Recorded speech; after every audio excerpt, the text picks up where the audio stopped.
Good afternoon, everyone, and thank you for joining us on this new episode of Rhythm Connect. For those of you who are joining us for the first time, Rhythm Connect is a conversation series by RYTHM Foundation through which we strive to have meaningful discussions with partners, subject matter experts, and activists from around the world on topics that truly matter. And today's topic is one that is very close to my heart because we are going to be discussing education for children with special needs. Before I go any further, I would like to introduce our guests for today.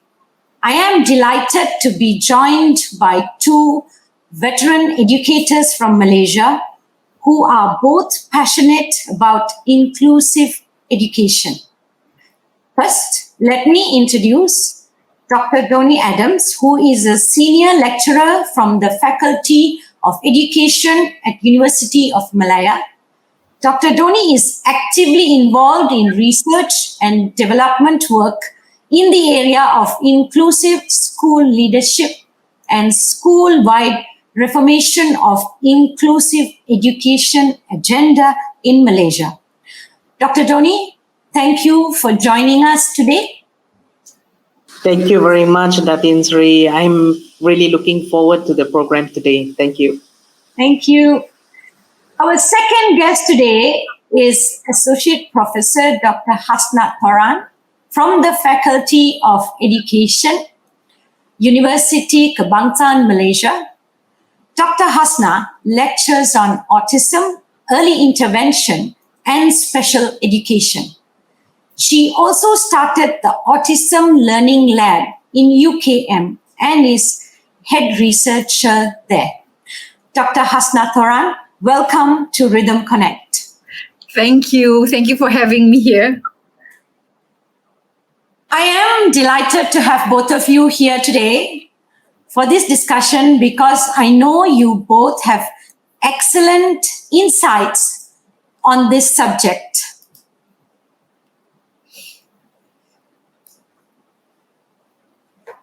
Alone, we can do so little. Together, we can do so much, said Helen Keller. Each child is a unique individual and every family's story is different. Parenting can be an all-encompassing experience, one that may feel more challenging with the discovery that the child has unique developmental needs. Learning that a child has special needs can be sudden, unexpected, and bring many strong emotions. Parents are their child's best advocate. The rest of us only see snapshots of the child's life abilities and challenges. Parents want the best for their child. We need to rely on parents' unique insights to truly work together. Parental involvement in the academic life of a student in special education is a powerful tool to reach high student achievement and bridge achievement gaps.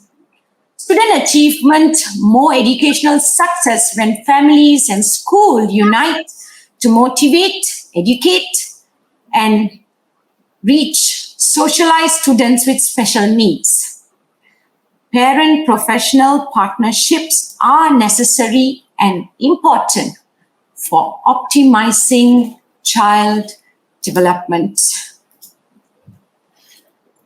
Ladies and gentlemen, and everyone today who has joined us, as education today was thrust into a virtual learning in the midst of the global pandemic, teaching with children with special needs tipped the scales from relying more on the educators to roping parents into the learning process. So this has been a journey for both parents and for educators. But today, I would like to dive a little deeper into the topic of a more parent-centric approach to special education needs.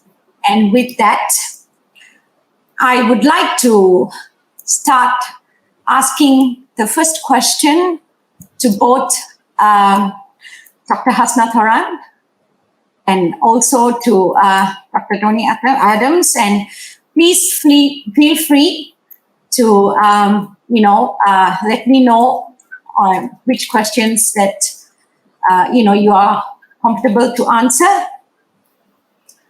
And let me just...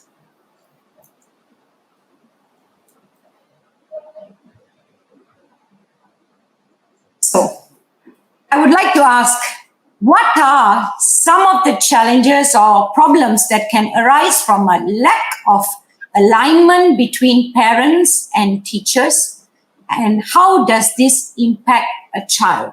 Dr. Hasnah, maybe you would like to go first? Right. Thank you very much, Datin Sri. Thank you very much to the whole team from RYTHM Foundation. My PhD is in early intervention. And in early intervention, one of the major paradigms shift that we teach our students is that our intervention needs to be family-centered. Family-centered is called a family-centered approach. And in early intervention, the main objective of early intervention, the main objective of early intervention is not the well-being of the child. The well-being of the child is the second objective. The first objective is the well-being of the family, because research has shown that when family are empowered, when family feels secure, when family feel that they can pull it through, then they will be able to provide better care for the child, better education for the child. So we believe that by making sure that families are okay, the families will be able to do better job parenting the child. So we see the responsibilities of the interventionist is not to is not to take over the parents' job, but to become partners with parents. And when we say parents are very diverse, not only culturally, but their level of education, their level of being able to understand what is it that you're trying to pass information to them. So therefore, when I train my teachers, I spend a lot of time teaching them about family dynamics, teaching them about strength-based perspective, to look at families, and the family value might be different from yours, but don't view it as a negative, but look at it as a strength. And actually, it's very tricky. It's very tricky. As I've told you, I was once a director of an early intervention center run by the government called Genius Kunia. And for 1 year, we might have up to 500 children with autism there, meaning that we have to deal with 1,000 parents yearly. And when you say that autism come in a spectrum, so do parents. They come in a spectrum as well. So there's no one size fits all. You like me, I'm preparing my teachers to teach children better. I cannot be teaching them, okay, this is the recipe to work with parents. You can't. But you need to give them some soft skills, and you need to give them some insight so that they will be able to identify the different need of each family. Some family might especially from the B40 families, their needs are different from those who come from the T10 families, and level of education. But some basic skills remains the same. Being respectful, being mindful of parents' needs, making sure that the family's needs become a priority, not what you think is important for the family. So therefore, when you talk about working with parents, it all boils down to communication, and communication is so important. I remember when I was in the US doing my doctoral degree, we have one whole lecture, 2-hour lecture, not on how to communicate with parents, but how to listen to parents. Oh, yeah. Not how to communicate, but how to listen. Because if you're not good listeners, then whatever the parent is saying, it will be lost, So, Yes. so we teacher trainer, we need to spend a lot of time teaching teachers on how to communicate with parents. And I have to say, in Malaysia, we teacher trainers, we're not doing a job good enough to prepare teachers in working with parents. And I think that is going to be a big issue. We're going to be discussing about that. So over to Dr. Donnie. Thank you, Dr. Hasnah. I will probably come back to you on a follow-up question. But Dr. Donnie, your insights on this, please. All right. Thank you, Datin Sri Umayal, and also thank you, RYTHM Foundation, for this opportunity. Firstly, I think that this is a very opportunistic topic for us to discuss this evening. And I thank you for providing such a platform for us and also for this wonderful audience who are with us this evening. Talking about teacher-parent collaboration and a parent-centric collaboration, this topic is very much close to my heart. And the reason being is because my PhD is exactly on teacher-parent collaboration towards an inclusive school. So there were a lot of insights that I've gained just by doing the research. And what I can say that when you throw COVID-19 pandemic into the picture, everyone is on a neutral ground. Everyone is on a new ground. Teachers will have to redefine their role. Teachers will need to reshape their pedagogical instincts. Teacher will need to try new things. So that is on the teacher side. Whereas on the parents, they are also in a new paradigm shift. What we see as sending the children to school has now been education at home. So we have very new roles here for both parents and teachers. And especially at this moment where we have online teaching and learning and the pandemic causing the schools to be closed, there has to be a very clear role definition here. So what are the role of teachers in terms of virtual teaching? And what are the roles of parents in terms of facilitating this learning at home? So when we do not have that clear role distinction between these two groups is where communication breaks down. And when communication breaks down, only the child suffers in terms of the education. And when communication breaks down, the education suffers, stress level goes up, and more challenges forms along the way. So it's very important at this stage for us to clearly define. Teachers will need to define what is my role in terms of online teaching in the midst of a pandemic, and what is the parents' role in terms of their role at home in terms of facilitating learning in terms of in the midst of the pandemic. Thank you. Thank you. Thank you, Dr. Hasnah, and also Dr. Donnie. I think there's one thing take away from both of you is that effective communication between the parents and the teachers are very important, and always been. And I think that is where also in a Malaysian context, Dr. Hasnah, like you said, that we are not preparing the teachers, for this. And especially, when we say when we are not preparing the teachers to have this effective communication and also have this listening power to the parents, what else can we think during the pandemic? Because, basically everything is happening online and you are not physically there, sitting face to face, facing each other to tackle these problems. I would probably come back with something, related to this later on. But on the flip side, okay, and we know that there are issues and there are breakdown of communication. So both parents and teachers have to work together and we do agree ultimately the children are the ones who are affected, and we also agree they should always be the focus, even in this parent-centric approach or the parent-teacher collaboration.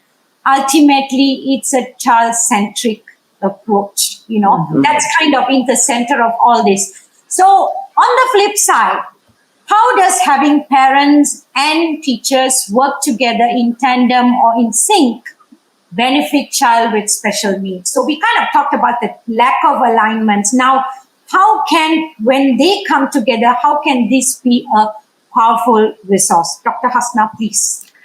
The key word is forming a team.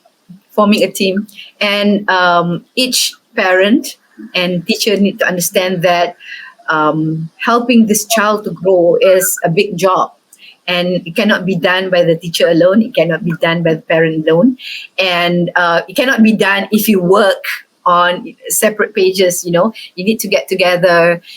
Both teacher and parents need to understand what are the children's need, and therefore you can move on. And you can tackle what are the issues, because there are lots of issues, with children with special needs. So sometimes there are certain things that you need to prioritize, and certain things that parents might think is important. If teachers don't think that is important, then you need to explain why. So communicate. And perhaps it would be best if I could give you an example. Parents, for example, they've gone to therapists outside of the school, and therapists say use this approach or that approach. And when they talk to the teachers might not agree. Teachers might have other ideas, might use a different approach. So teachers, say if you use the communication approach for autism, teachers might want to use PACS, picture exchange communication system. You communicate with kids using pictures, and parents might not agree with that. Parents might want to use other approach. Parents might think that using pictures will hinder their child from gaining the ability to be verbal.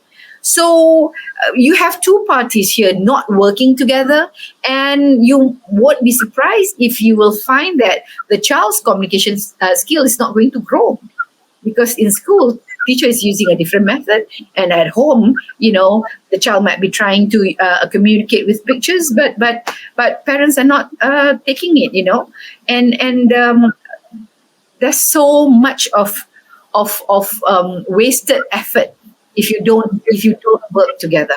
And as Datin Sri Umayal said, that is the child that's going to be impacted negatively.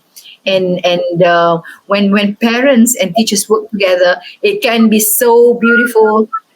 Therefore, that's why I always tell parents, sometimes parents, they don't have trust towards the teachers, and say that you have to give your trust. You have to believe that the teachers have your child's best interest at heart. And with the teachers, I always say to them that you are the professional here, and the parents are your clients, and there's no such thing as not listening to the clients. Your clients might be wrong, but you have to look it from their point of view. They don't have that 4-year degree training that you have. You need to understand where the parents are coming from. And the worst case scenario, Datin Sri, is when you have parents and teachers who are at loggerheads. I've got cases where parents would come to me and say that, can I have another teacher? Can my child be transferred to another class? And usually I will say no. Usually I'll say, let us try and troubleshoot. And we'll call the teacher and we'll talk to the teacher. And if we find that the teacher has some lacking communication-wise or anything, then we'll get somebody to mentor the teacher in the relationship. Because if you don't have parent and teacher working together, you will not see the child grow optimally. That's very true, Dr. Hasnah. Dr. Donnie, your view on this, please. Yeah, I totally agree with what Dr. Hasnah has mentioned, working together, or maybe if we can put it as teamwork.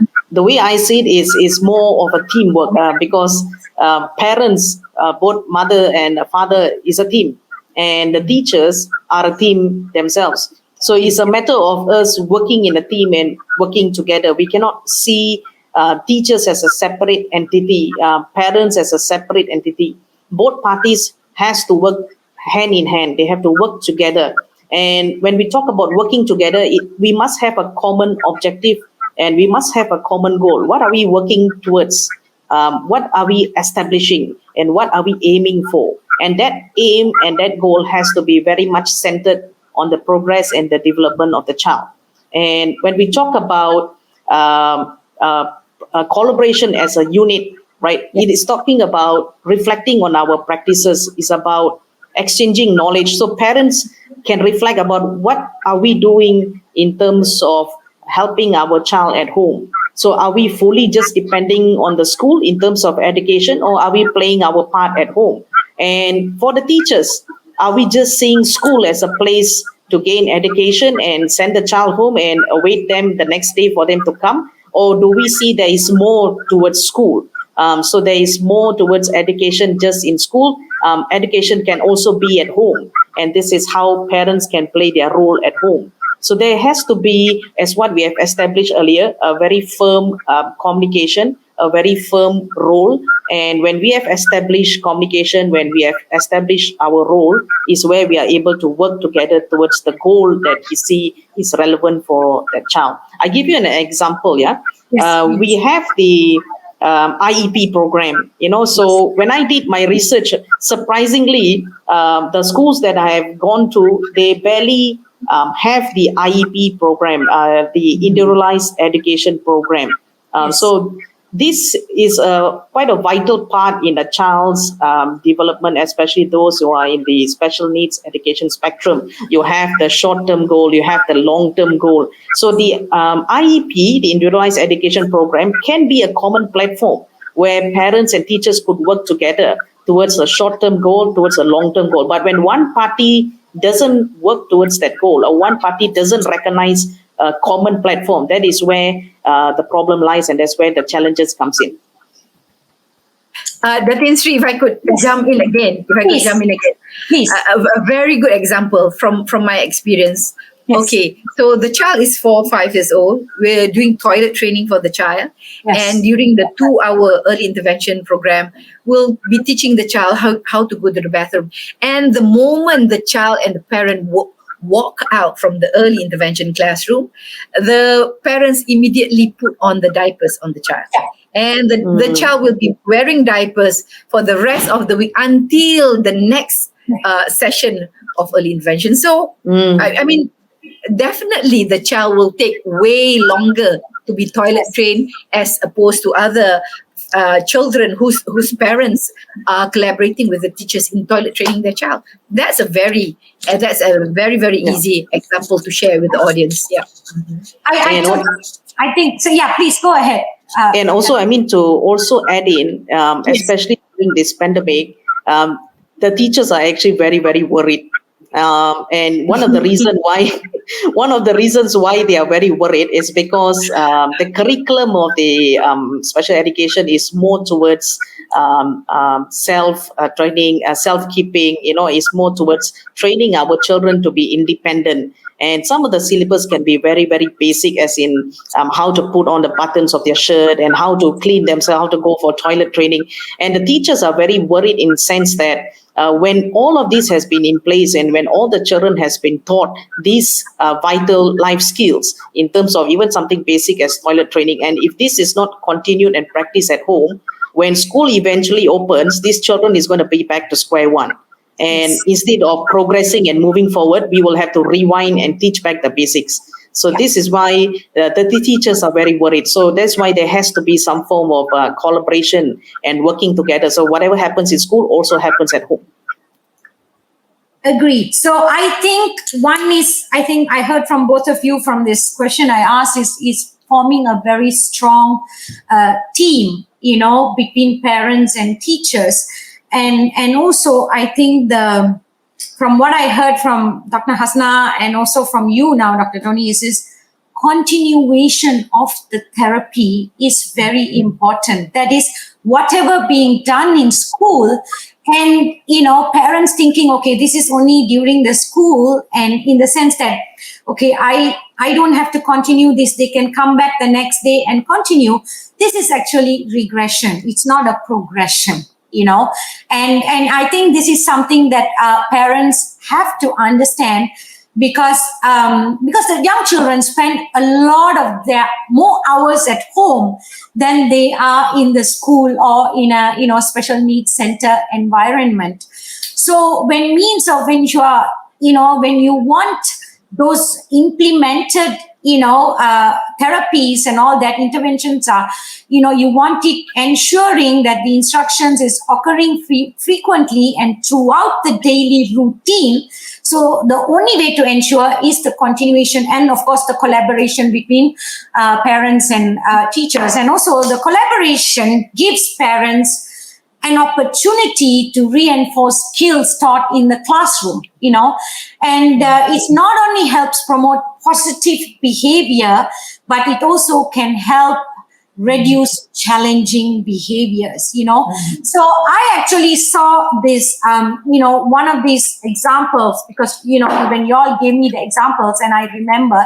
So there was this autistic child, they say, and he loves to slam doors because he loves the noise of it. Okay. So even in school, he keeps slamming the doors, and the teachers tried to put different kind of methods and intervention and came out with a therapy. It just didn't work. Okay. And then they spoke to the mother, and then the mother said he does that at home. He continuously comes home and he starts banging the doors. And what they did was the parents and the teachers sat together, they collaborated positively, right, and came out with a systematic approach. And there was a very visible improvement in this boy in what he was doing, and they were able to, get him out of it. So this is a typical, and this is not a story, this is an actual true event that took place. And I think, Dr. Donnie, when you mentioned the IEP program, I totally agree that IEP program, which we have in Tarana, the individual education plan, for anyone who doesn't know what its IEP is our approach is very child-centric, and we go also along with the the development of the child. So you're not pushing the child, from today to tomorrow. I think this is sometimes we have to also manage the so-called expectations of the parents. So I'm coming to that in the sense that what do you think? I mean, Dr. Hasnah, you are a mother of an autistic child. So from that, two, right? Oh my God, right? So you're a true hero, really, in my eyes. So, what do you think parents uniquely add to the team? For the education of the child that teachers simply cannot provide. Your insights, please, because it'll be very valuable for all of us. Right. I think when you talk about managing the expectation of parents, yes. When you first see the child, you need to do an assessment. And when you do the assessment, the results from the assessment, you really need to share with the parents so that parents truly understand at what level their children is. You look at all the domains, the fine motor, gross motor, adaptive, cognitive communication. And then, as Dr. Donnie said, you plan out the long-term goal and the short-term goal. And it has to be achievable. It has to be. Just to share with the audience, because I was informed that there might be some teachers there. When you write individual education plan, the learning objectives in the IEP, you have to adhere to the SMART principle, SMART. The learning objective must be specific, it must be measurable, it must be achievable, it must be relevant, and it must be time related, And when the learning objectives are, you have broken it down and you say that this is going to be achieved within 2 years, and this is something that we plan to achieve within 6 months. And then you do monitoring. Every day when you see the child, you need to collect data. It can be all sorts of data. And in my practice, what we do is we have a communication book where teacher and parents communicate using a book. And you provide simple data so that they understand the progress of their child. So when things are done correctly, then parents will be on board. When you start giving parents false promises, I have to say though, some centers that is profit making, I'm not pointing fingers, but I'm just, as a professional, just educating them. Sometimes, like the Malay say, tak boleh janjikan bulan dan bintang to the parents. You cannot give them too high a hope. It has to be relevant. It has to be realistic. And when you say that this is something that we want to achieve in 6 months, and this is what we plan to do, then parents will buy into the idea. So Datin Sri, it boils down to really skillful communication. You have the hard skills. You have the hard skills. You know how to assess the child. You know how to build this IEP for them, and you know the kind of intervention that you need to deliver so that the learning objectives can be achieved. And those are the hard skills. Then the teachers also have the soft skills of how to communicate to parents. If the parents are, doctoral degree holders, then you might talk in a lingo that is suitable for them. If the parents who come to you are, blue collar workers, then with low level of education, you really, the soft skills working with parents, I think some teachers, they have it all down to an art. They know how to change the way they talk to parents, so that whatever information that they pass to parents, it's something that the parents can take and the parents can understand.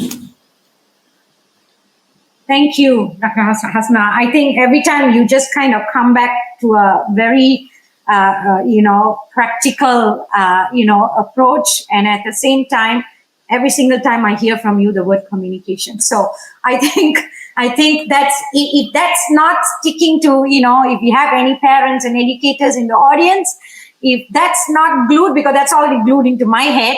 So if it's not, then I think by the end of this discussion, it will be. Dr. Donnie, your views, please. Yeah, I definitely agree with Dr. Hasnah. I mean, it still boils down to the whole thing about communication.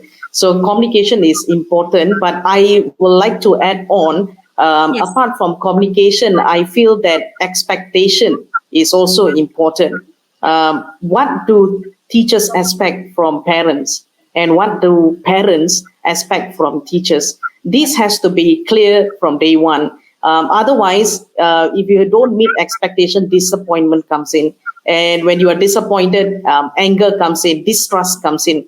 So what is the expectation? So when we have that expectation clear between teachers and parents, when you have meetings, when you meet each other, we discuss on the individual education plan, the IEP, and we say, this is the short term, this is a long term, this is how I'm going to do it in school, and this is what I need you to do at home. And the parents are able to share, okay, I've tried this at home and this doesn't really work with my child. What do you think are the things that we can do together?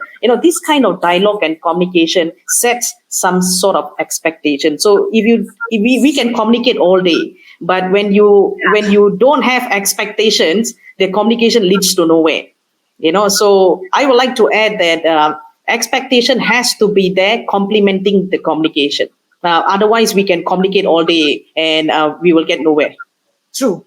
I think also one is effective communication and also practical expectations. Exactly. Because, these differently able kids are not, there's some of them has the capability to go further, but some don't, and we find alternative ways. because what we want is for them to be part of our own society and not leave them aside and say they are different. Okay, so let's put them aside, or let's kind of, give them these stares and say, what's wrong with this child and why is this child doing this, that, and the other, So what do we want to practically achieve? I think that should be the key to it. And also, anyway, that research has shown that parents have conflicting perceptions of parents-teacher relationships. And I think we ourselves have faced continuously in our school in Tarana, and we always have to manage these perceptions, and and we understand the emotions and the difficulties the parents are going through as well. So we try to balance it, between their expectations and what we can do for the children. But when these conflicting perceptions, and it continues to be an issue, what do you think can be done to define the roles of parents more clearly in the context of their child's special education needs? Dr. Donnie, I would like you to take this question first, please. Yeah, for me, it all revolves around, I can give a 3C here, which is collaboration, communication, and clarity. So clarity of roles, clarity of expectations. So we have covered about collaboration quite a bit. We have covered about communication quite a bit. But it's about clarity of each other's roles. What does parents are expected to do at home? What does teachers are expected to do? And clarity of expectations. And when we have clarity in terms of roles, clarity of expectations, we can see positive progress. If there is no clarity there is a breakdown in communications, there's a breakdown in expectations. Okay, thank you, Dr. Donnie. Dr. Hasnah, I want your from the point of view as a parent, I would like you to say from that perspective, how was it for you as a parent dealing with the children, when you took your children into these schools?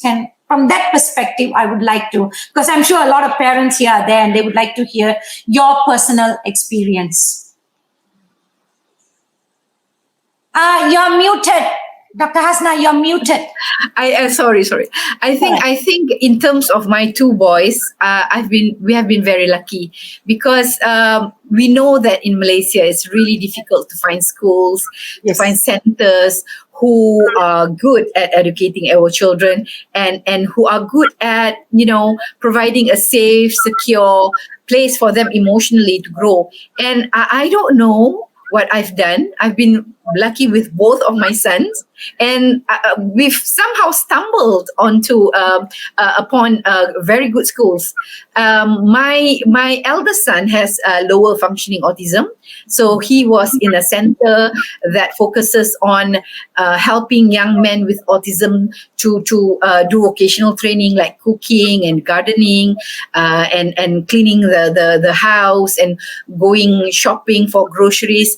And my youngest son, he was a little bit higher functioning, so he was actually in a mainstream school, and I had nothing but good words for the school. I was so impressed, not just with the school, but with the whole community in the school. For example, one year he had to do a group project. And I know my son, even though socially he has the skills to learn together, IQ-wise, he's not at the same level as other boys.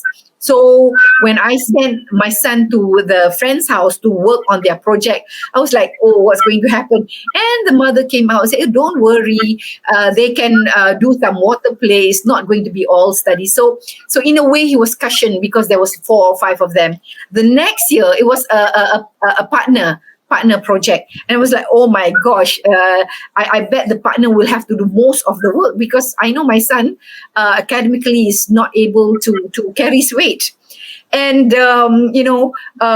worrying about that, we stopped by a fast food restaurant and bought some food as rasuah, as a bribe, as a buah tangan for the family. And I was like, should I tell the mom that my son has autism or not? And I finally decided that let's be truthful. And I said, do you know that my son has autism? Oh yeah, Kamal has told me it's okay.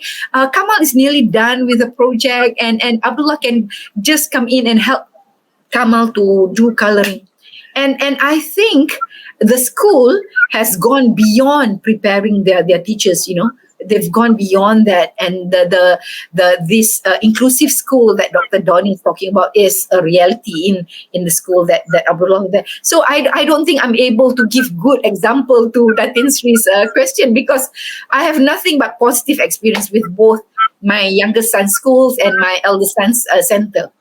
Okay, no conflict at all. Great. All right. So that's why is it also possible, Dr. Hasnah Toran, I'm trying to be the devil here, maybe, or the good devil.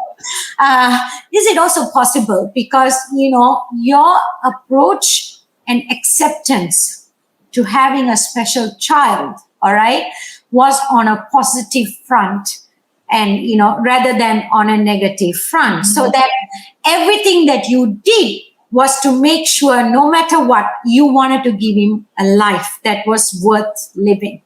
So the way you're speaking, so is that, of course, you would have had your moments. I think every parent does, because, because your anxiety for your child, okay, the safety of your child and your child not going to fit into the society. This is all normal, when you have a special child. I'm not saying no to any of it, but I would like today is to take it from a positive perspective rather than, there's a lot of negative as it is, as a human race, we are so good at, feeding ourselves negatively, but the positive takes a lot of effort.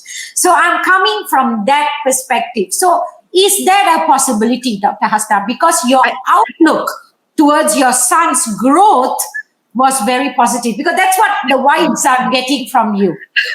I suppose. But I don't know, Datin Sri. I feel like luck has some... We were so blessed. Yeah. And I would disagree with you on the luck part. I would rather draw the strength of a mother. So many mothers who are there, just draw that strength from Dr. Hasnah, because she walked into this interview telling me I am a mother of 2 autistic boys. And the pride in that, she didn't say, 2 autistic boys. She didn't mumble. She said it to me with pride. And I would like to see that. My boys, they're really lovely. They're really lovely. They make me laugh all day long. And that's the perfect thing. Sorry, Dr. Donnie, if you feel a little left out, you can join us in the conversation. And I think that is Sri, because my son, he's my firstborn. So the first ever child that I got has autism. So our life has been nothing but autism, So I suppose I can say that I don't know any life without autism. But your positive approach to it, and I think this is something Dr. Donnie can talk about. I think Dr. Donnie talk to the parents about this positive acceptance and approach to this inclusive education, please. Datin Sri I will definitely agree. So it's 2 against 1 here, against Dr. Hasnah here. It's not about luck. My tears laughing. I agree with you. Yeah, definitely it's not about luck. I think, Dr. Hasnah, it's about you accepting your boys as they are. I think one of the main issues that is faced in school is about trust. There seems to be some form of trust issues happening between teachers and parents. So do teachers sufficiently trust parents, and does parents sufficiently trust the teachers? So what is happening in schools, we have seen a lot of cases where parents refuse to accept their child is not normal. Their child needs special care. So the parents have refused to acknowledge that. And we have seen that parents continue to place their child in mainstream education classes without special support, without intervention. And that child suffers very badly. And when teachers could see that the child is not progressing well, and teachers could see that the child requires additional support, requires additional intervention, and perhaps an additional curriculum to go along with the mainstream education. But parents just bluntly shuts them off and says that, no, my child is perfectly normal, and sometimes questions the teacher's pedagogical skills themselves. So there seems to be a little bit of mistrust, and the child goes along the way and doesn't do very well in education. And it sometimes comes to a level where it's a bit too late to do something, and the child is far too advanced and probably gone into secondary level, where the parents realize, okay, I think something has to be done because my child is not progressing as well as what I feel my child should. So this kind of tensions and this kind of scenario is very much apparent in schools nowadays.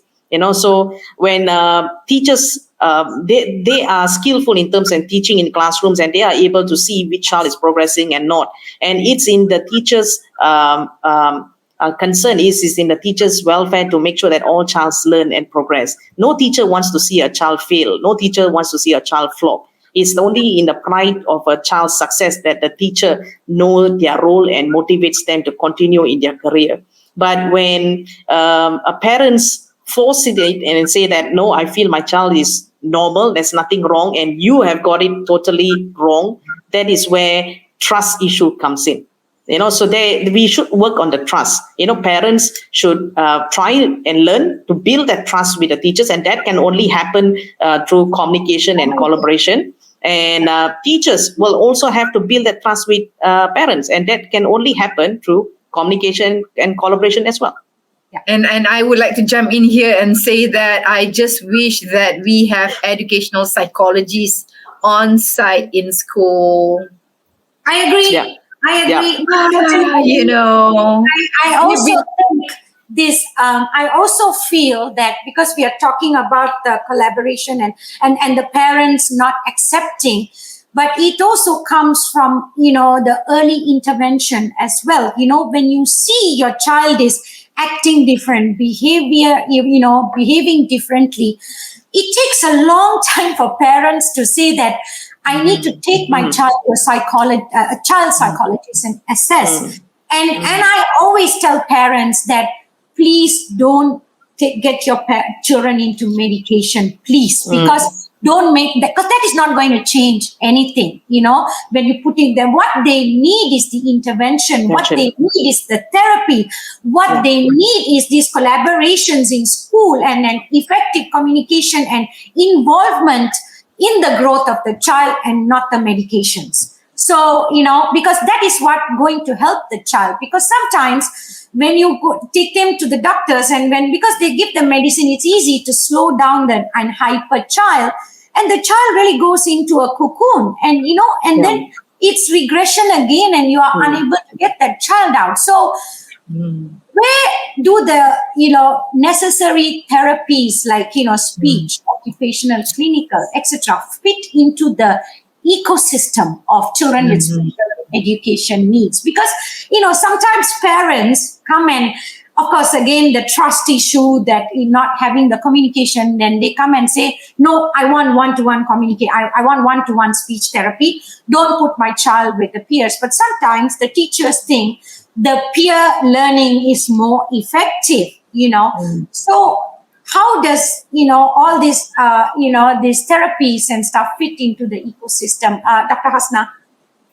Well, in the US, I could share what I've learned when I was doing my doctoral degree there. In the US, in Malaysia, we still talk about the multidisciplinary teamwork.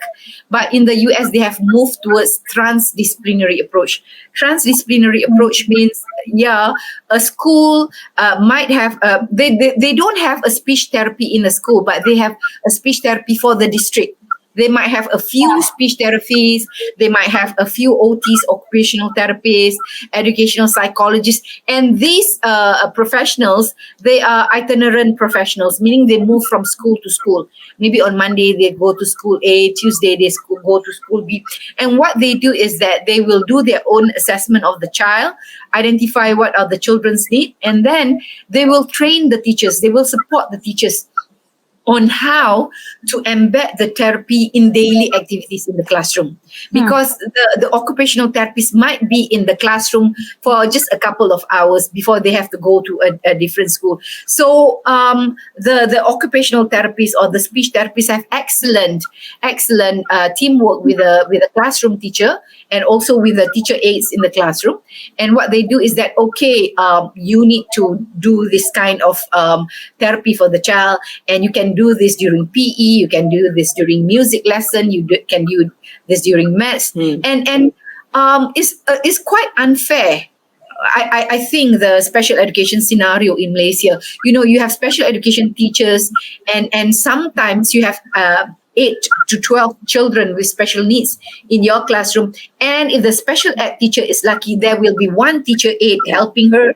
If she's not lucky, then it's her taking care of these 8 children. And sometimes it's just not fair, And I wish that Malaysia, the Ministry of Education will move towards this transdisciplinary approach. Actually, I've been involved in a few discussions on having these professionals in the field of education in Malaysia. So now what we have is in Malaysia we have the 3PK, Pusat Perkhidmatan Pendidikan Khas. And it's located in one area, and it serves the need of the children in the schools in the area. But I have to say it's not enough. I think the 3PK Center, they need to move towards a transdisciplinary approach where they go to school and they do training for the teachers. Because if they have a 3PK Center and kids come to them for one-to-one, as Datin Umar say, they will not be able to provide one-to-one OT or one-to-one speech therapy to all the special needs children in the area. I think Malaysia, we need to move to a transdisciplinary approach, and we need to have a budget for more occupational therapists, speech therapists, educational psychologists in the Ministry of Education itself. Yeah, I totally agree. Yes, Dr. Donnie, your floor is yours. Yeah, I definitely agree with what Dr. Hasnah has mentioned. We do need to move towards a transdisciplinary approach. I mean, at the moment, there are schools who are doing their own initiatives. They are engaging occupational therapies, speech therapies, and all this. But these are done in silos, and this also needs resources. So not all schools are able to afford. This depends on the socio-economic background of the families living there. And this also depends on how much the parents are willing to contribute and can contribute towards this kind of intervention. So the best the school can do is say, this is the programs we have on offer, but this is the cost. So are you able to afford? So we are back to square one. So having this kind of a transdisciplinary approach where there is support in terms of education, psychologies, speech therapies, occupational therapies will definitely really enhance the education of our children and the support that they need. So we are still very much lacking in this. In fact, speech therapists is one of the most wanted person in KL at the moment. And I'm working in University Malaya. We have Pusat Perubatan University Malaya, PPUM here, and it's overcrowded. And for you to get an appointment, it will take really, really long, sometimes up to 6 months for your second therapy. So can you imagine the break in between from the first to second therapy, 6 months, So we even have hospital Kuala Lumpur, which is also very, very crowded. So we definitely need to move towards this approach, and we need to do it fast. Mm-hmm. Okay. So I'm coming to one of the, I think it's it's going to be a frank question, and I think it has to be a frank discussion because how do you think special education policies and education framework need to be improved to better support this? Whether it's a parent-teacher collaboration. I mean, I'll just go backwards a bit and say that the special needs education itself in Malaysia, you are two exponents, and you have been in the field, and Dr. Donnie, you talked about inclusive education, which I will which I will say like my opinion a little later as well. And Dr. Hasnah, you have been on the special needs spectrum, all right? And how is at the current scenario in Malaysia, with the lack of resources, with the lack of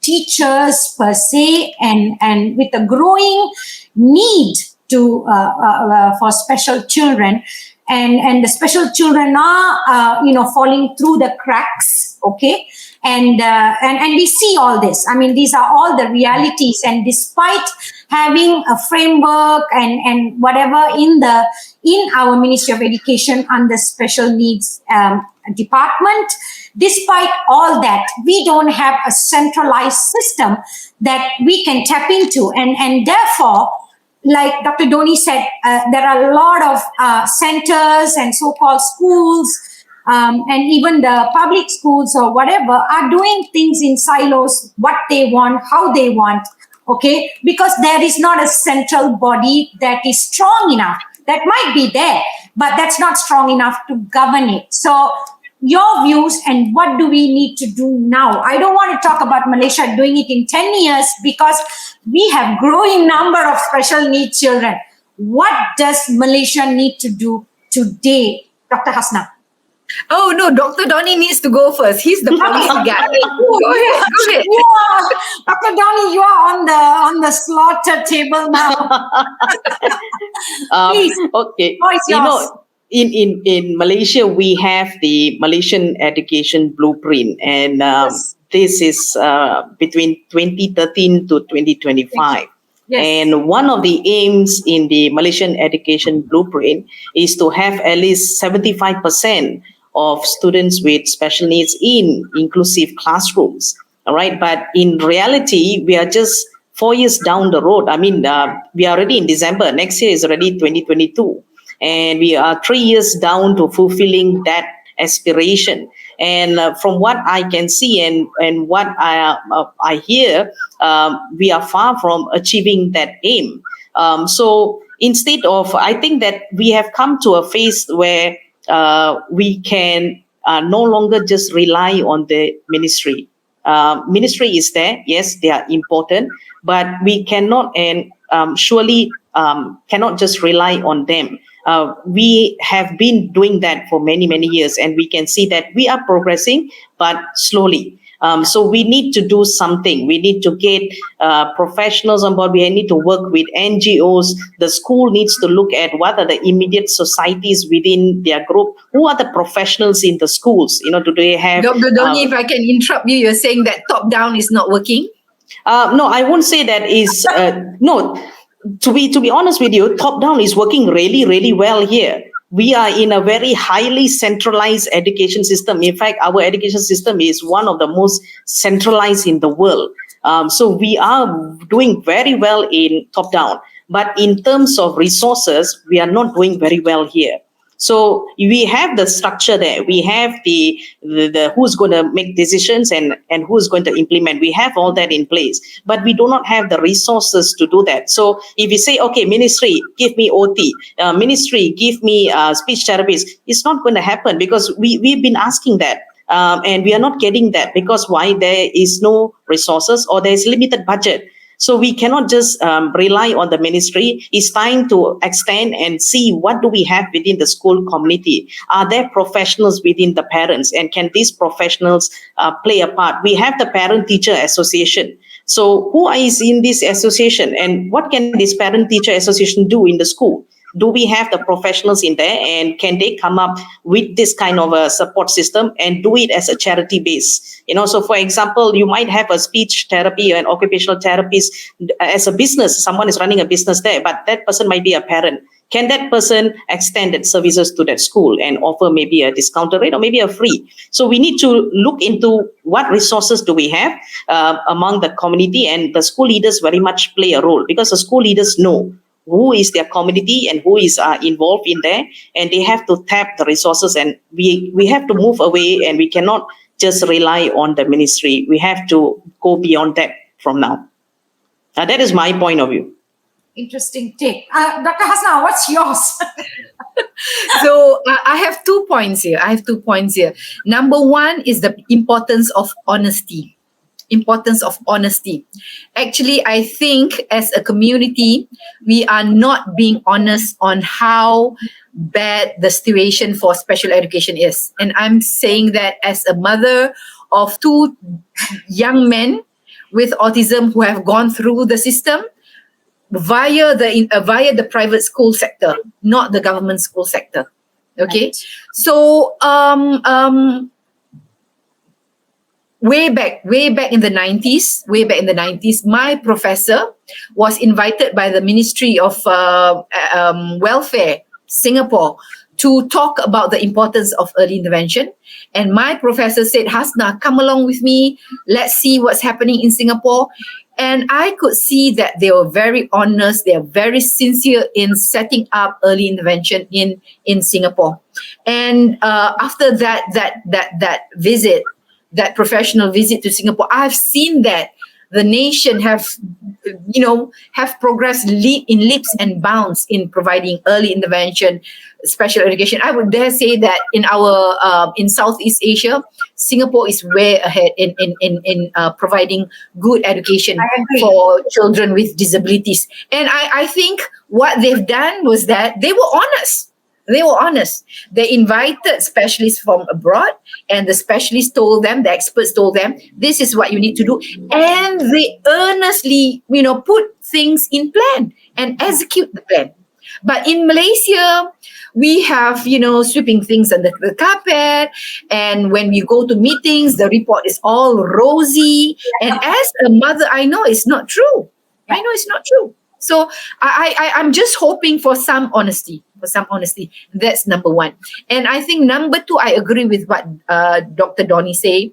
I have to be frank. I've been in this field for decades. If we wait for the ideal situation to be put in,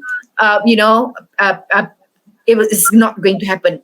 But after I've spent more and more in this field talking to special education teachers, I've come to the conclusion that special education teachers is a group of people that we have not tapped their potential, honestly. I think if we give them better training, if we give them more empowerment, if we give them a clear vision of where special educators should be doing, I think we will have way better special education in Malaysia. Now, why I said this is because, as you know, the Malaysian education is very exam-oriented. And this has trickled to special education. And we have silly things where you have kids who are not even verbal, kids who are not even able to hold a pencil, and you have a report card with A's and B's and C's. Those are just meaningless. Those are just like, it's just like a drama. And they put it all, it's like a play, and say that does not make sense. If you say that you want to push this child for exam-oriented education, you're not being honest to the child. You should be working on, behavior issues. You should be working on social skills. You should be working on the child's communication skills. But when the teachers, their mind is still in the paradigm of getting as many A's as possible, they're not looking at these skills, and it's still happening. So that is why I believe that if we educate and if we train our teachers better and empower them, unshackle them from this, centralized instruction coming from Putrajaya. I'm sorry, Dr. Donnie, we call it the Putrajaya bubble. I'm going to be sure. Okay. Well, Datin Sri, let me do my traditional role as the bad cop In Putrajaya, in the meeting halls, everything is nice, nice pictures being painted, but you move out from the bubble. Yeah. So, Datin, can I just... Dr. Donnie here, I have to say you're alone here. Datin, can I just... No. Can I just add a little bit? Yes, as what Dr. Hasnah mentioned, I think honesty is very important here. I definitely agree, because what we see on paper at the moment is not actually a clear reflection of the reality. We can show clear graphs and say, oh, inclusion is happening. The graphs is going up every year. And this is my school. This is the number of students that is placed in inclusive classroom. And on the eye, it's like, wow, the graph is very healthy. We are definitely progressing towards an inclusive education system. But in reality, no. In reality, what I have personally found out and personally gathered is there are cases where students with special needs, our poor children, has been just placed in mainstream classroom just to make up for the numbers. And, on report, it shows that, physical inclusion. Physical inclusion. Exactly. Physical inclusion. They've just been placed in a classroom just for the sake of the numbers and said, okay, we need to put 2 child in mainstream classroom this year. And here is the 2 child that has been placed. But whether they are progressing, whether they are doing well, can they cope? That is not being attended to. And that's where parents come and they come to school and question, why did you transition my child to a mainstream classroom? I want my child to maintain in the special education integration I need program. to jump in here. Sorry, Dr. Donnie. I need to jump in here. This is why I say teachers need to be empowered rather than, we have this 75% goal that we need to be achieved by what year, and therefore you need to produce the numbers. This is the reason why I say teachers, special education teachers need to be empowered. And when I talk to the teachers, they always say, oh, Dr. Hasnah, the Nazir, the school inspectors are going to come and visit. What I'm going to say that, I said that you are the professionals in special education. The school inspectors might not have a degree in special education. So why are you not being empowered? Why are you not, having the voice that you should have? Sorry, Dr. Donnie, back to you. But you see, Dr. Hasnah, one of the things that you mentioned is from us learning from our counterpart, which is Singapore. Yes, Singapore is well established. Their education system is one of the tops in the world. If you refer to PISA, you refer to TIMSS, which are international assessment exams, who measures on science, readings, and mathematics. They are one of the top education systems in the world, and yes, there is much we can learn from Singapore, but I think it's also worth mentioning as part of our program this evening. RYTHM Foundation is actually doing a research project, Datin Sri Umayal, I'm sure you're very much aware. And I'm very much part of that research project. And what are we doing on this research project? We are actually looking at best practices of special education in Malaysia. So we are looking at schools who are very popular, schools who are doing very well in terms of special education. And we want to learn from these schools and what we can gather from these excellent schools in Malaysia. And hopefully, God willing, we are able to replicate these best practices across the whole system. So there is much for us to learn within our country. It's just locating the gems and finding what's the value in it.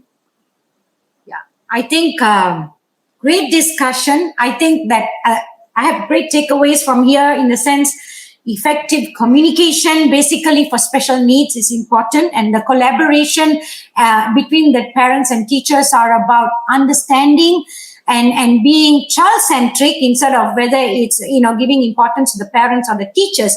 We do understand that the challenges that each party goes through, and they themselves probably will need to, be positive and be assertive, and they should also be, looking to talk to people, because parents, it's also a challenge to have a special need child. And sometimes even the teachers, they have their children, and when they come to school and they have to deal with that day's tantrums or the emotional, behavior of the child. So we do understand the challenges that each parties make, but ultimately it's about bringing the balance for a better world for these children tomorrow. And when I talk about, I think the challenges in Malaysia for special needs, because my foundation runs a school. So everything from finding a special need teacher to a therapist and a speech therapist, they are, you pay hourly, and so when you are operating on a budget, everything becomes a challenge. And therefore, I think Malaysia needs to really move forward, because children born with special needs are not going to decrease, it's going to increase. And therefore, we as a nation have to come together, private sector, government, and education bodies come together as one, so we can do better, and that needs to be done today. And which is why our research paper, because we as a body in the foundation, we are going to push and do whatever it takes for these children and their voice to be heard through us. So actually we have run over time, but it was an excellent, I think, panel. I really loved talking to you, Dr. Hasnah and Dr. Donnie, and your insights. And I'm speaking on our university platform on Saturday. So probably if you both can join, because we are talking about inclusive education. So I'm going to be a little radical on that day, but your insights have given me a lot of information on looking at inclusive education as a positive approach, how Malaysia can move forward. And with this, we conclude our session today. And if we have some questions, we can probably take maybe one or two really good questions from the audience. Okay. All right. Hi, Malu. I think this is a question from Malu. I will put the question both to Dr. Masa and also Dr. Donnie.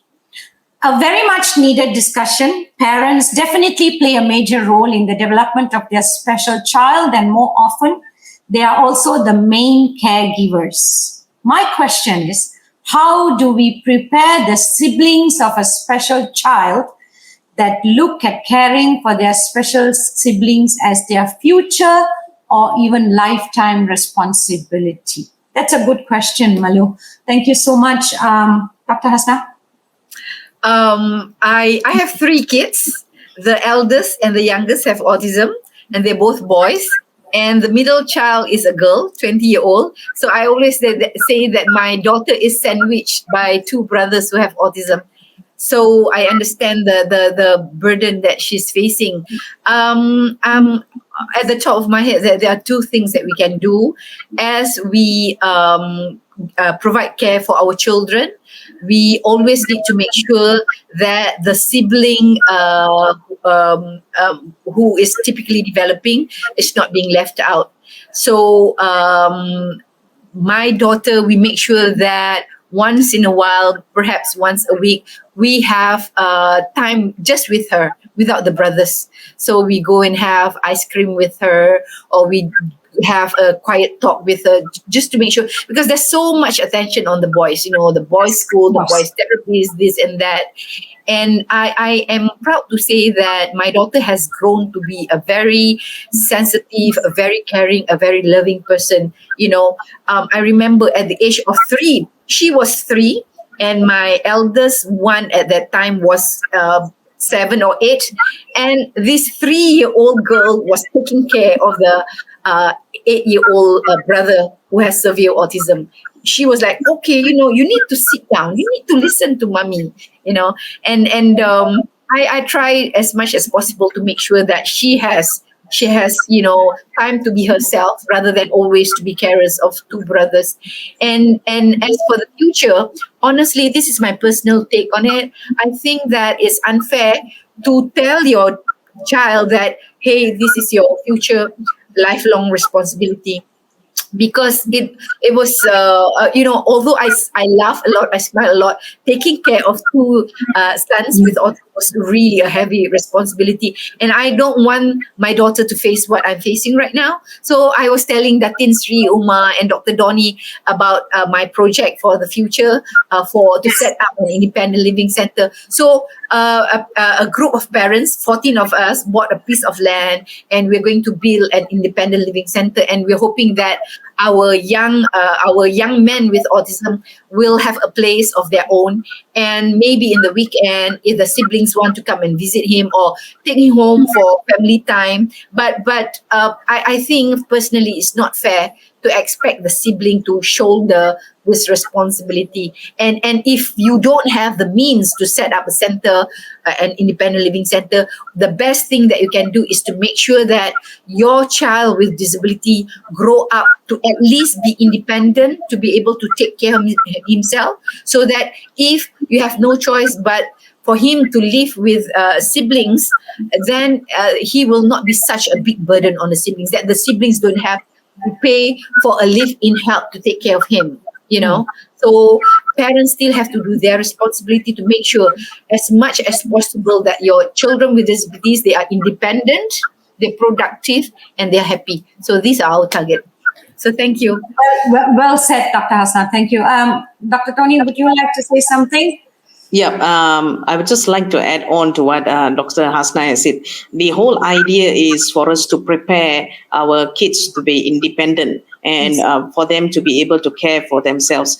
And as far as the concerns of siblings, they are very much part of the process, and they do play a very vital role. So as parents, instead of just perhaps doing something and letting the child just observe, it's worth the time to actually explain why are we doing certain things and why are we doing like that. So the child learns along the way, and the child doesn't just observe and see that, okay, I need to do this when this problem appears. The child actually understands why you need to do this when this tantrum appears, when this problem appears, so that the child knew that as they grow up together, they are able to understand and they are able to manage one another.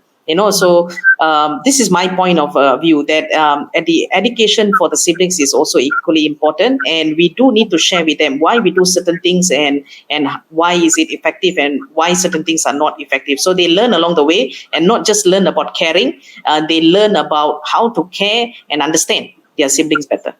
Mm-hmm. I think it's about the family unit being positive and also take pride in that special child, because you're differently abled. You're not to think, okay, something wrong, but rather he's the God's given gift to the family. And I always say that God has chosen this family so that He knows that you will take care of this child as one of His. So I always say you are the chosen one. So I think it's also important is the family unit being positive, and from small, the other siblings are educated on why this is important, and that positive journey and a positive approach to it, rather than looking at it from a negative perspective of, okay, he's your lifetime headache, or he's your lifetime. And I agree with Dr. Hasnah as well. You can't put that kind of heavy duty responsibility on a girl or a boy, and I think it will naturally form if you do the right thing on educating, on embracing the other siblings and treating them as everybody, as normal as we can. Agree. Thank you so much. Okay, there's another question. Most parents of children with special needs also have the additional responsibility of other children, careers, and household management. What can parents do to find balance? That's how can teachers adequately provide the educational support? So this is also about support and the well-being of the parents. So Dr. Donnie, would you like to go first? I think this is a continuous challenge that we are facing, because we have a differently abled child in home, and we also have the other children as well. So there is a huge struggle. I can totally understand and feel about how it is to care for a differently abled child. A lot of time, a lot of attention, and a lot of resources is needed. And at the same time, you will also need to care about other siblings, the other kids that you have as well. And that's what Dr. Hasnah says, there is occasional time where we take the girl out and just give the ice cream because of the things that she has done to care for the brothers at home. But what can parents do to find balance? I believe that this has to be a dialogue between both husband and wife, both father and mothers, and they will need to see that how can they contribute towards the well-being of the child, and there must be a balance between both parties. It's not everything on the mother's shoulder, and the mother has to do everything, and the dad is a breadwinner and comes back, and that's it. So we have predefined roles here, and it shouldn't be that way. Actually, the well-being and the care has to be balanced between both. So I believe that a dialogue and a clear understanding between parents is needed here on how they can support the well-being of the child. Agreed. Dr. Hasnah, yes, please. Talking from experience, I think number one, you have to think about priorities. Yes. Like when you have a child, like for example, my eldest, he has autism, he has intellectual disability, he has ADHD, and he also has apraxia. So that's the huge package, So he needs speech therapy, he needs behavioral modification, and to balance all that. So prioritize what are the important things in the family, and that is why when my son was younger, we did have like lavish family dinner. Family dinner is something very simple that you can cook quickly, and nobody has the right to complain, because once a week you go out and have meals outside. But you try to simplify on the household duties, cooking and all that. And also, when you look at your child, you see that, oh my gosh, there's so many things that I need to do for him. Again, prioritize. If you have 10 things that you want to teach your child, maybe choose only 2 or 3 and focus on that and work slowly. I always say to parents, there's an Arabic word, that is very well known in the Islamic culture. It's called istiqamah. Istiqamah means doing something a little bit at the time, but doing it constantly, So if you want your child to sit down properly and have his meal, because he's so hyper, he's not able to sit at the table for dinner, then this week your target is for the child to just have 1 spoonful of meal while sitting down. The rest he can have it while he's jumping around. Then the next week, 2 spoonfuls, slowly targeting it. I always tell parents, because if parents are too ambitious, they want to do a lot of things at one time. They want to achieve a lot of things at one time. They're going to burn out. And the way to teach parents on how to do so-called therapy at home, the teachers have to share experience with them. Teachers during IEP meetings can explain to the child, at this juncture, your child is already 7 and still wearing diapers. So one of the biggest things that you need to do at home is toilet training. Toilet training can be really stressful for parents. So perhaps for the first 6 months, just talk about toilet training. Even if the child has behavior, the child can't feed himself, just don't overwhelm the parents. And teachers sometimes they want parents to work harder, because when parents work harder, then kids will show progress. Then teacher will have a breather in school. But by piling too many responsibilities for parents, it's not going to work. So everybody calm down and take one small step at a time. Yeah. And don't put pressure on each other. Yeah, excellent. I think I think raising a child with special needs is not a simple task. We know that. It's not a 100 meters dash. It's a marathon. Yeah. I'm not going to step into your shoes, Dr. Hasnah, and salute to you. But I have seen parents, and I always.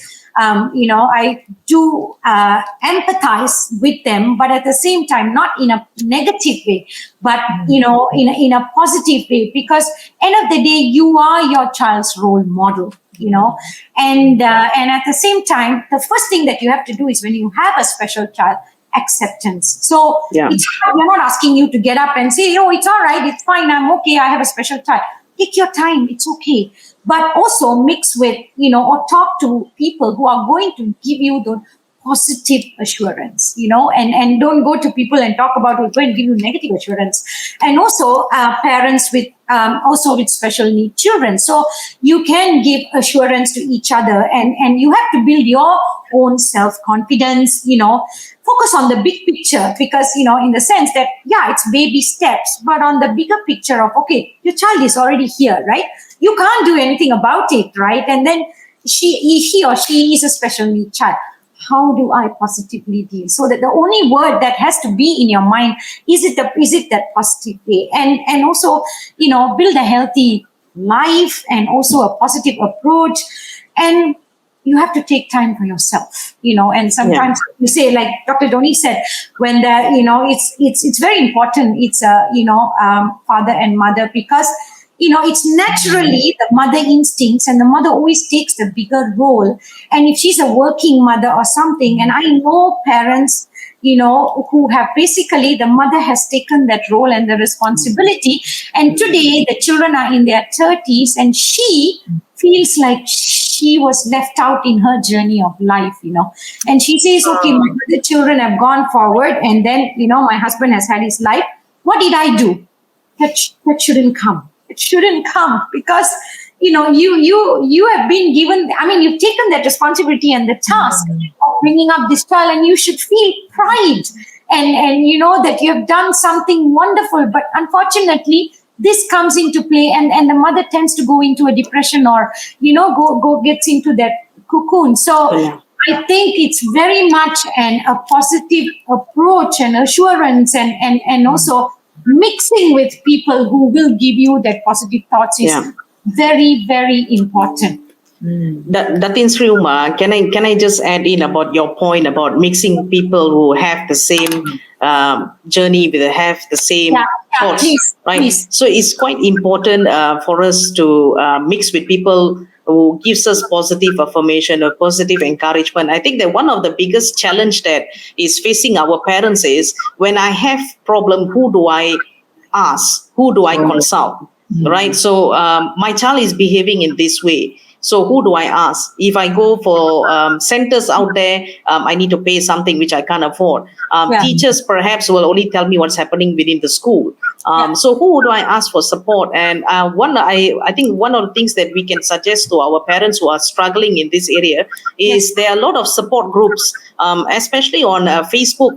We have quite a number of parents who have children with special needs, and there is a dedicated Facebook group where parents share stories of success and also those who is not so successful. And some of them say, my child is behaving in this manner, my child is autistic, so what do I do? And you have many parents coming and sharing their thoughts. So this is what you can do, this is what I did and it worked best, and this kind of positive affirmation, sharing, it really helps to shoulder the stress that you have, and at least you know what to do.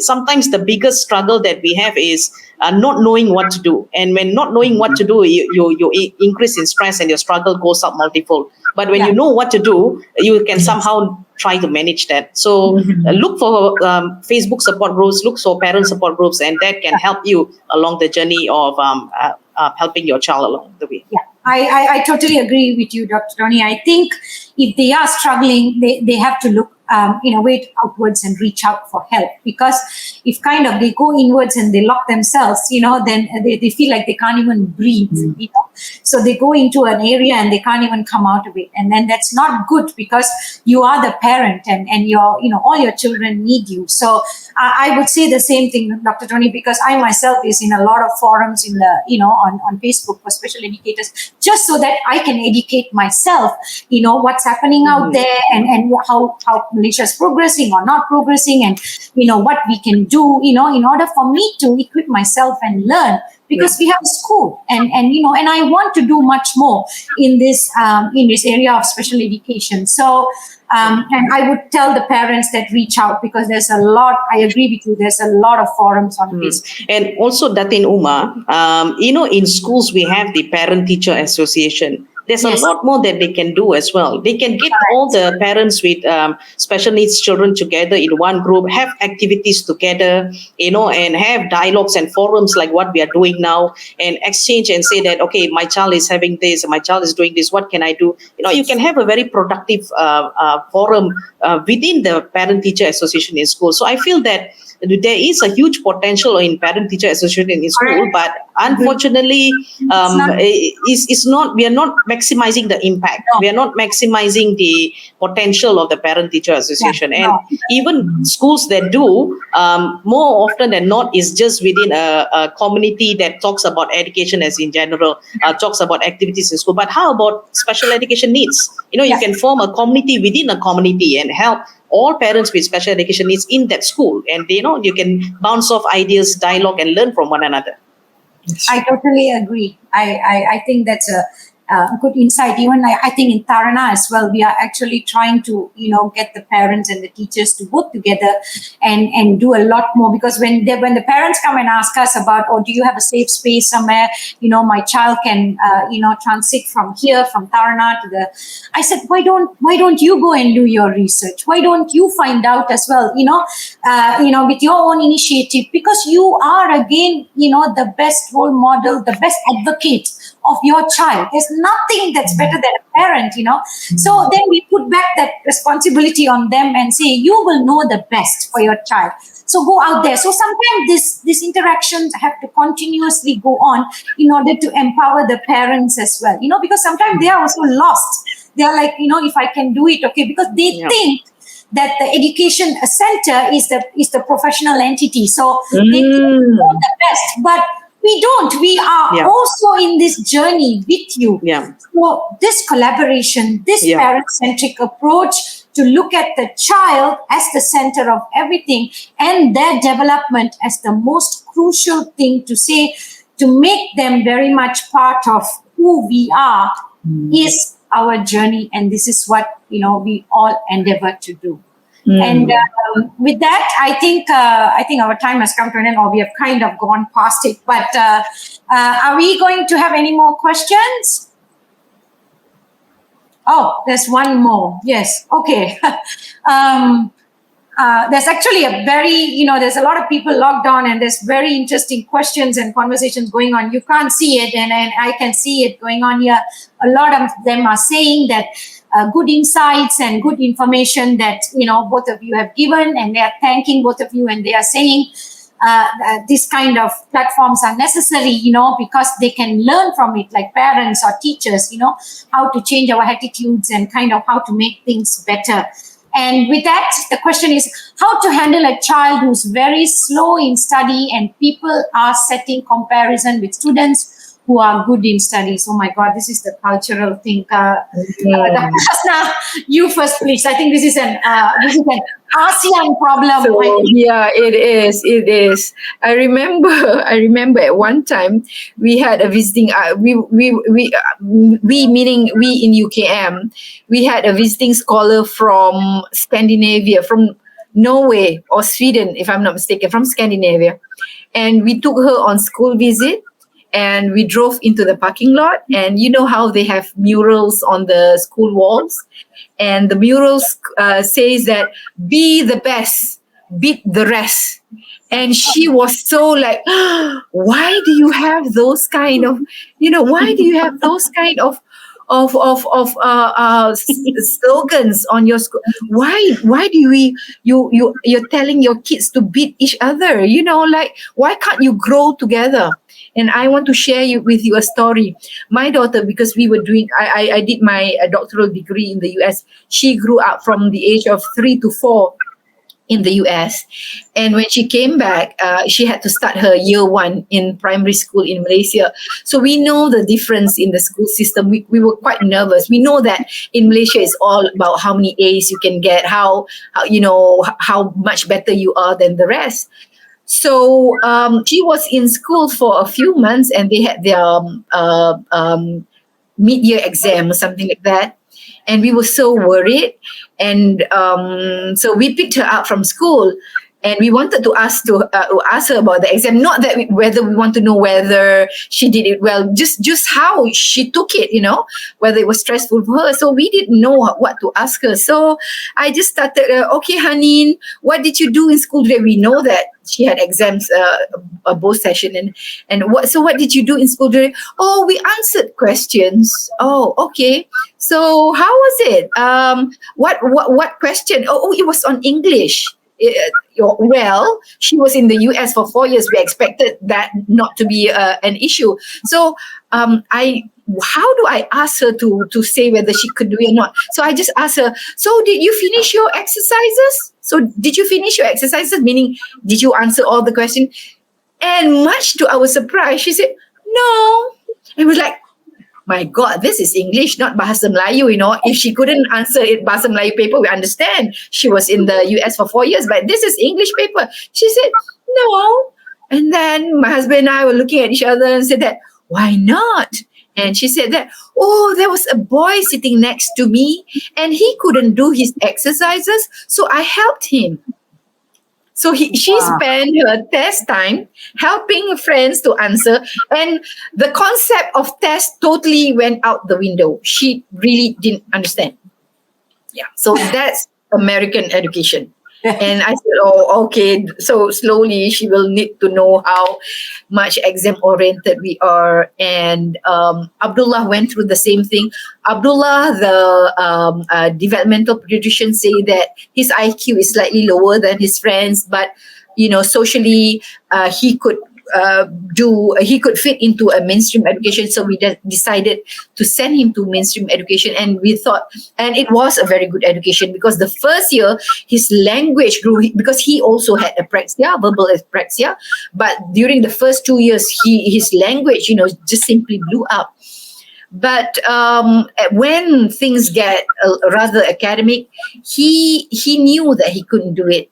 So he would say that, Umi, kotak saya sakit, not otak, kotak saya sakit. I said, no, you're fine. And then, Umi, I'm not this. And he wrote A on the paper. Umi, I'm not this. I'm this. He wrote F. And I said, no, Abdullah, you don't have to worry about A or B. All you have to do is you have to try your best. And if you try your best, your life will be okay because you're working hard. It doesn't matter whether you're an A or F. So I'm sorry, the person who asked the question, we have to be the buffer. Yeah. We have to be the cushion to help our children to bear the brunt from our society that is so exam oriented. We have to do it. And if teachers can do it too, that would be great. Always talking about how important it is to be kind, to treat each other well, and not just harping on how important it is to get A's. So we have to do that. Yeah. Agreed. Dr. Donnie. Thank you so much, Dr. Hasnah. I mean, just to add on a little bit, I think that this question is not just relevant to our children with special needs. This question is very much relevant to all children. Even me included. Even me included. I didn't do very well in school, So. Pecah rahsia. Yeah. To be honest, I didn't do very well in school. I was a very playful kid, and studies was last in my mind. And my parents just needed to know that I was going to school, and I was learning something. Okay, if not everything, and I turned out to be well today. Is because when I go into university, I actually found something, a subject that I really like, and I mastered it. So perhaps in schools, we are constantly experimenting with different programs, different learning styles. We have different curriculums and all this. So this is why we have such a dynamic program, so that the entire focus is not just on getting A and academic. It's about finding what best your child can relate to, what skills that your child can master best. And, the idea is not about achieving A in academic. That is important. Academic is important. Education is important. But at the moment, the priority should be on life skills, really. And the priority should be about independence and finding what best suits your child and what your child likes best. Tap that potential and grow it. I totally agree, Dr. Donnie. I mean, I think from the time I was young, all they said was that I have to be a doctor. I'm like, my science was like so bad, and I didn't do well at all. I ended up going and doing IT. Okay, I graduated information technology. Today, what I'm doing, running a foundation, no relevance at all. I realized halfway down the road, this is not my calling. I don't like this. This is what I want to do, and my parents supported it. I mean, and in the sense they realized, okay, she's not going to be a doctor. Forget it. It was a little disappointment at first. I'm like, if the science doesn't come, science doesn't come. And it happened to my nieces. I mean, I don't have kids, so I brought up my nieces. And every time I said, do your best. But I want you to be a good child. I want you to be empathetic. I want you to have compassion. I want you to have love for another being. I want you to understand another child and, have a life that is meaningful. That's all I want you to do. And the thing is, every time they don't do well, they're like, I let you down. I'm like, no, you didn't let me down. You did your best, didn't you? You gave your best. Yes, I did, Auntie. And I'm said, that's all I want. That's all I want. Because then when they wanted to choose same thing, that, one of my nieces, again, they wanted her to be a doctor. Oh my God. She's like, she was so bad with her science. And then she's like, Auntie, science not coming. I said, science not coming, doesn't matter. Go into the management.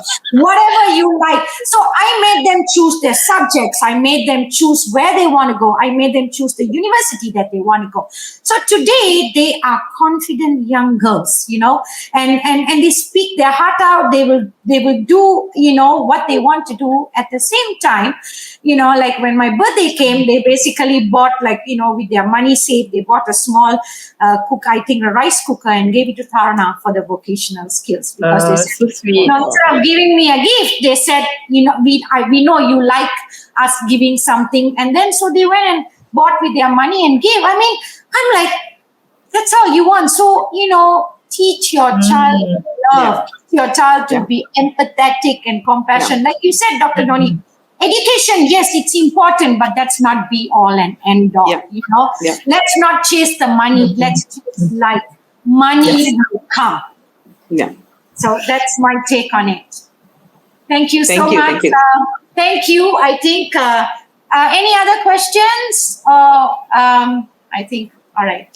I think my team is like, okay, you're done. You've done so well, but so many people are still logged on, which we didn't think they will do it, and so many of them are saying thank you and the insights and Dr. Hasnah, thank you so much, and I think you're my superhero. Dr. Donnie, thank you so much. You're part of that team for research. Please give me a good paper, because I'm just going to take that paper and make all the noise I can, because I want Malaysia to change. I want us to wake up and see special needs as the mainstream education and not on the side. That's the dream that I want to see. So thank you so much, for your insights, all your papers and research that you are doing.